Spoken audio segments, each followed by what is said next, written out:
यह कहानी है जैसी करनी वैसी भरनी। एक राजा था, उसके 7 लड़के और एक लड़की थी। राजा ने अपने सातों लड़कों का विवाह करवा दिया था। एक दिन राजा शिकार करने गया और वो जब शिकार करके वापस आ रहा था, रास्ते में उसकी मृत्यु हो गई। पिता के मरने के बाद सातों भाइयों के सिर पर पूरे घर और राज्य पाट की जिम्मेदारी आ गई। एक दिन सातों भाई काम के सिलसिले में बाहर जाने लगे। सभी ने अपने पत्नियों से बोला कि हमारे बहन का अच्छे से ख्याल रखना, इसको किसी चीज़ की कमी नहीं होनी चाहिए। सातों पत्नियों ने बोला कि ठीक है। इसके बाद सातों भाई चले गए। भाइयों के जाने के बाद लड़की की भाभीियों ने उससे बहुत काम करवाने लगी। सबसे छोटी वाली भाभी उससे काम नहीं करवाती थी। बाकी जो 6 भाई भाभियाँ थी उससे बहुत काम करवाती थी। एक दिन की बात है, शाम हो गया था। बड़ी वाली भाभी ने कहा कि जाओ जंगल में से लकड़ी लेकर आओ। लड़की ने रस्सी मांगा। भाभी ने कहा बिना रस्सी जाओ। वह मन में सोच रही थी कि भला बिना रस्सी के कैसे मैं लकड़ी लेकर आऊंगी। वो जंगल में गई। उसने लकड़ी एकत्रित किया और बैठकर रोने लगी। तभी एक सांप आया। उसने लड़की को रोते देखकर पूछा कि क्यों रो रही हो। लड़की बोली कि मेरी भाभी इंतजार कर रही होगी कि मैं लकड़ी लेकर आऊं तो वे खाना बनाए। मेरे पास तो रस्सी है ही नहीं, तो मैं ये सारी लकड़ियाँ बिना बांधे कैसे लेकर जाऊं। सांप ने बोला कि बस इतनी सी बात, मेरे ऊपर लकड़ी लाकर रखो। लड़की ने वैसा ही किया और सांप ने लकड़ी को लपेट लिया। इसके बाद लड़की फिर सोच में पड़ गई। सांप ने बोला कि अब क्या हुआ। लड़की बोली कि तुम्हें अगर मेरी भाभी देख ली तो तुम्हें मार देगी।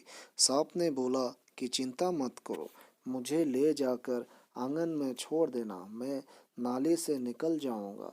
लड़की सांप की बात सुनकर खुश हो गई और अपने घर के तरफ निकल पड़ी। कुछ देर बाद लड़की घर आ गई।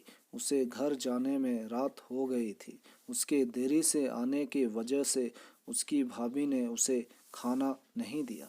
उसे बहुत मारा पीटा। लड़की बेचारी रोते रोते सो गई। फिर अगले दिन उसे एक छलनी दिया और बोला कि जाओ पानी लेकर आओ।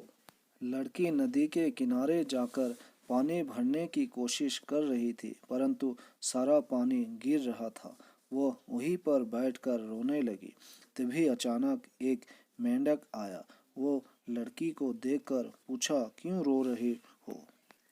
लड़की बोली कि मैं पानी भर रही हूँ, लेकिन सारा पानी छलनी से गिर जा रहा है, क्योंकि छलनी में बहुत सारा छेद है।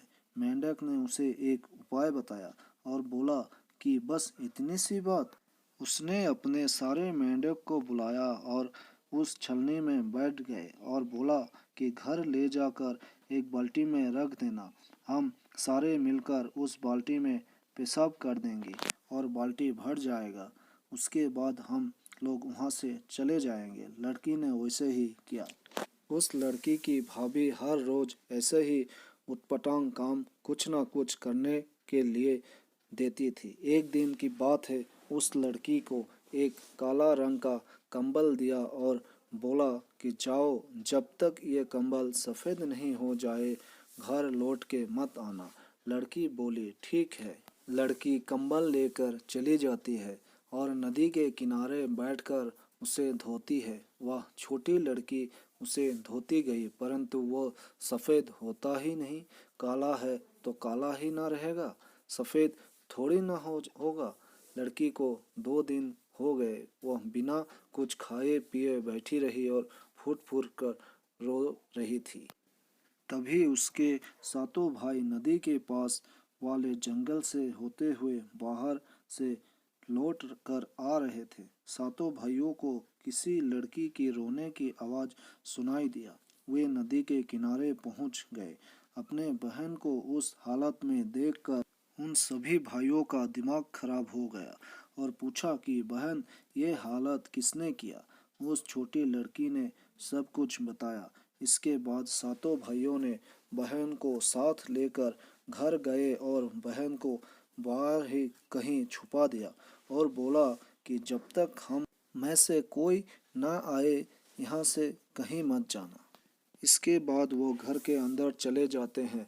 सारी पत्नियां अपने पति को देखकर इतनी खुश होती है कि पूछे मत। कोई पानी लेकर आती है तो कोई पंखे से हवा देती है। तभी एक भाई बोला कि मेरी प्यारी बहन कहाँ है, दिखाई नहीं दे रही है।